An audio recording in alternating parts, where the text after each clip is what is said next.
पास 5 2 अंकों की धनात्मक संख्याओं का एवरेज दे रखा है सर, अच्छी बात है। दूसरी संख्या पहली से 10 अधिक है, यानी कि मैं पहली को मान लेता हूं x, तो सेकंड कितनी हो जाएगी x प्लस 10, एवं तीसरी संख्या से 20 अधिक है x माइनस 10। अब समझो, दिमाग लगाना पड़ेगा। सर कैसे किया ये आपने, देखो मैं बोल रहा हूं कि जो दूसरी संख्या है वो पहली से तो 10 ज्यादा है और तीसरी संख्या से 20 ज्यादा है, यह ज्यादा है तीसरी संख्या से 20, यानी कि यह माइनस 10 होगी, तभी तो 20 ज्यादा है, सही है। चौथी संख्या कितनी है, चौथी संख्या कितनी है 34 है। पांचवी और पहली संख्या का योगफल दे रखा है 76, तो पहली और पांचवी संख्या का जो योग दे रखा है वो 76 दे रखा है। चलो अब पहली संख्या का मान बताओ। सब कुछ मेरे पास है, बस कॉन्सेप्ट की कमी है, बस वही आपको डेवलप करना है कि अगर मैं 38 इंटू 5 कर रहा हूं तो ये 190 हो गया सर। और 190 में से आप क्या क्या घटा रहे हो, 190 में से आप 34 और 76 घटा दो, तो 34 और 76 घटाओगे तो 110 एक तरीके से आप घटाने बैठ गए, यानी कि जो 80 आ रहा है वो किस किस के बराबर होगा, देखना जरा, क्योंकि ये तो कट गया 3x और ये x प्लस पांचवी संख्या, ठीक है।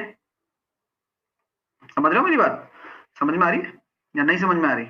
मैं पांचवी संख्या को ये भी तो मान सकता हूं, मैं दोबारा बताता हूं, यहां तक आपको समझ में आ गया होगा, नहीं भी आया तो मैं दोबारा बता देता हूं, ठीक है। वरना आपको ऐसा लगेगा कि सर अगर कमेंट नहीं पढ़ रहे तो रिपीट भी नहीं कर रहे, है ना, कोई दिक्कत नहीं है। देखो 5 अंकों की संख्या है, धनात्मक संख्या है, उनका औसत दे रखा है, ठीक है। अब मैंने मान लिया पहली संख्या दूसरी संख्या से, तो पहली संख्या से दूसरी संख्या, तो पहली संख्या जिसके रेस्पेक्ट में बात की गई है उसे आप x मान लो, तो अपने आप दूसरी संख्या कितनी निकल कर आ जाएगी, पहली संख्या से 10 ज्यादा है, निकल गई दूसरी संख्या, एवं तीसरी संख्या से 20 ज्यादा है। कौन, दूसरी संख्या तीसरी संख्या से 20 ज्यादा है, यानी कि तीसरी संख्या क्या होगी x माइनस 10। अब देख लो 20 ज्यादा है, सही है। और चौथी संख्या कितनी है, चौथी संख्या आपकी 34 है, और पांचवी संख्या कितनी है, मैं ये कह सकता हूं ना पांचवी संख्या को कि उनका योग 76 है, तो 76 में से x घटा दो तो ये पांचवी संख्या आ जाएगी। ये ज्यादा सूटेबल लग रहा है आपको, क्योंकि इन दोनों का योग 76 आना चाहिए, जो कि आ गया, ठीक है सर आ गया। अब क्या है, सबका योग 190 है, क्योंकि 38 दे रखा था, तो सभी का जो योग है वो 190 के बराबर कर दो, कर दो। अब ये कट गया, इससे ये कट गया, तो 2x बराबर कितना आ गया, 80 आ गया, अभी बताया था ना, 110 ही तो बचे, x बराबर आ गया 40, तो पहली संख्या का मान 40 आ गया। तो काफी इंटरेस्टिंग क्वेश्चन। पीटर और पॉल की मासिक आय का अनुपात दे रखा है 4:3, यह आपको इनकम का रेशो दे रखा है, और आपके एक्सपेंडिचर का जो रेशो दे रखा है वो 3:2। बस हम जानते हैं कि प्रत्येक की बचत अगर 6000 है, यानी कि आपने सिंपल सा लड़ाई कंसेप्ट पढ़ा हुआ है ऐसे कॉन्सेप्ट में, हाँ, जिसमें आपको पता है कि इनकम और एक्सपेंडिचर के बीच में एक चीज आती है जो कि सेविंग है, और मैंने उसको अगर इनकम में से घटा दूंगा तो एक्सपेंडिचर आ जाएगा, लगा दिया। तो 4 दूनी 8, 3 3 9, तो 9 में से 8 गए तो 1 अनुपात बराबर, 12 में से 18 में से 12 गए तो 6000, तो 6 दूनी 12 और 6 18,000 में से 6000 12,000 गए तो 6000। बोला गया उनकी मासिक आय क्रमशः क्या होगी, बस एक रेशो की वैल्यू आ गई, तो मासिक आय कितनी हो जाएगी 24,000 और 18,000, ऑप्शन नंबर ए। एक रेशो बराबर ये, तो 4 रेशो बराबर 24 और 3 रेशो बराबर 18, ये हुई ना बात। अमित अपनी पत्नी सोमा से 6 साल बड़ा है, ठीक है।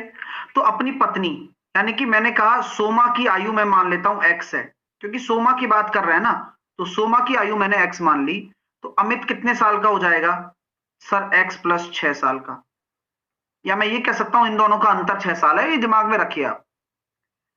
उनके पुत्र बन्नी की वर्तमान उम्र सोमा की वर्तमान उम्र का 1/3 है, एक पुत्र भी है भैया उनका, उसका नाम है बन्नी, ओहो, तो सोमा की वर्तमान उम्र का 1/3 है। अमित और बन्नी की वर्तमान उम्र का योग दे रखा है 54, तो अमित और बन्नी, माफ कीजिए अमित और बन्नी, ठीक है, सोमा नहीं, अमित और बन्नी। तो यहां पर हम इसको अगर हम जोड़ते हैं तो ये निकलकर साफ साफ आ रहा है 4x + 3 + 6 = 54। तो यहां से मैंने जब इसको हल किया गुरुजी, तो ये आया 48 और 4 से काटा 12 बार, x बराबर आ गया 36, यानी कि सोमा की उम्र निकल कर आ गई भाई। तो सोमा की उम्र क्या थी जब बन्नी का जन्म हुआ था? तो सोमा की अभी वर्तमान उम्र 36 साल है और बन्नी हमारा 12 साल का है। तो 12 साल पहले जब उसका जन्म हुआ था बन्नी का, तो सोमा 24 साल की थी मात्र। क्यों? मजा आ गया? सिर्फ और सिर्फ क्वेश्चन की भाषा और आपका दिमाग दोनों ही यहां काम आएंगे और आप ये क्वेश्चन फोड़ जाएंगे। एक टंकी का 6/7 भाग तेल से भरा है।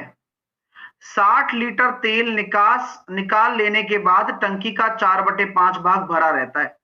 यानी कि 6/7 भाग भरा है और 7/5 भाग अभी भी भरा रहता है। तो मैंने कल भी आपको समझाया था कि जो आपका डिनोमिनेटर है, उस डिनोमिनेटर को आप मान लो कि टंकी आपकी 35 यूनिट रखती है। बहुत बढ़िया। मान लो कि टंकी आपकी 35 यूनिट रखती है, तो उसका 6/7 कितना होगा? 6/7। तो जब आप 6/7 निकालोगे तो उसका 30 यूनिट हो जाएगा, यानी कि इस टाइम 30 यूनिट है। और अगर 4/5 निकालोगे तो ये हो जाएगा 28 यूनिट। Yes sir. तो कितना यूनिट निकल गया? 2 यूनिट निकल गया। कितना यूनिट निकल गया? 2 यूनिट निकल गया। तो आपके सामने कौन सा आंसर होगा? 2 यूनिट आपका 60 लीटर के बराबर है, तो 1 बराबर आपका 30 लीटर आ गया।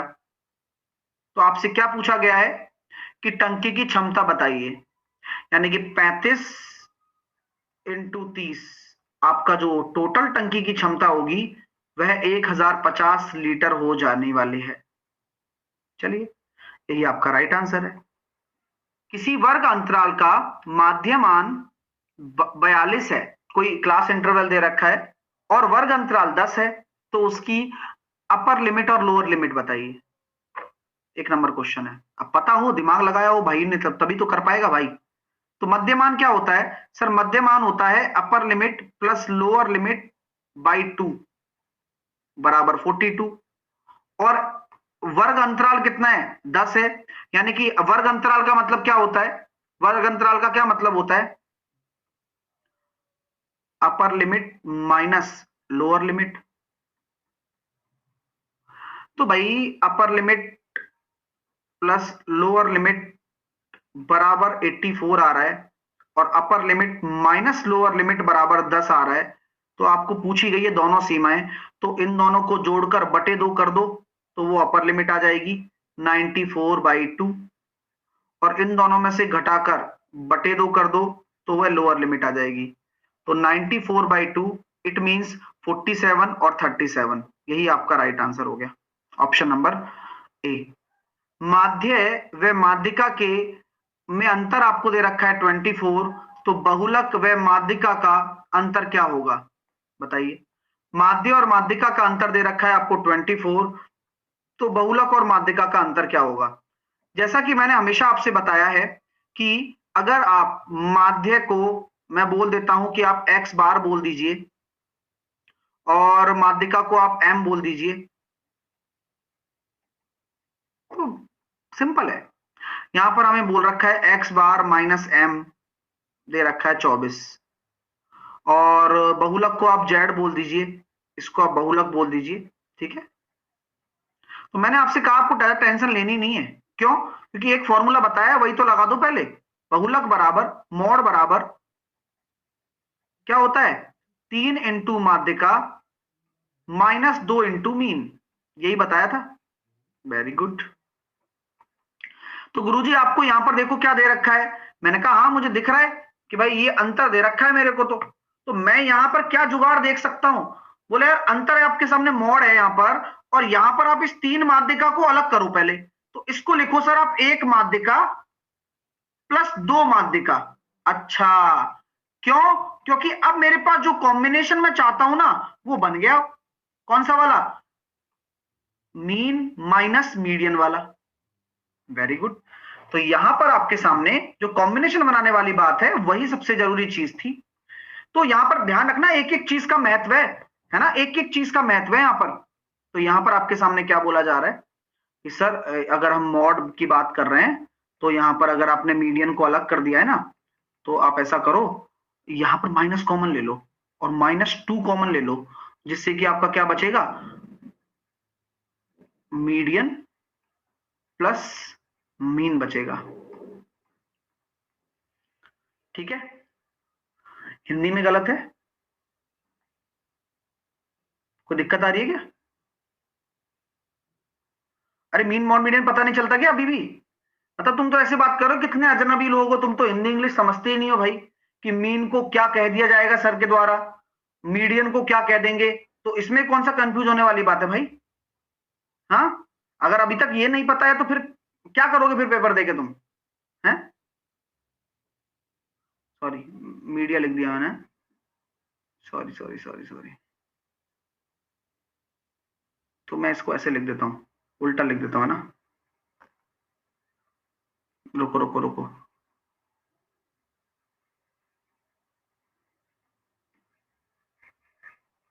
मिटा के दोबारा लिख देता हूं।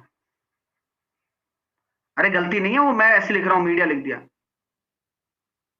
हाँ, वो सही है, वो कोई बड़ी बात थोड़ी ना है उसमें, तो मैंने तो अलग से लिखा है वैसे भी, तो मैंने इसको लिख दिया जेड बराबर 3 इंटू मीडियन माइनस, मैं तो डायरेक्टली लिख रहा हूँ 2 इंटू मीन को क्या लिख रहा हूँ मैं, डायरेक्टली लिख रहा हूँ क्या, m प्लस 24।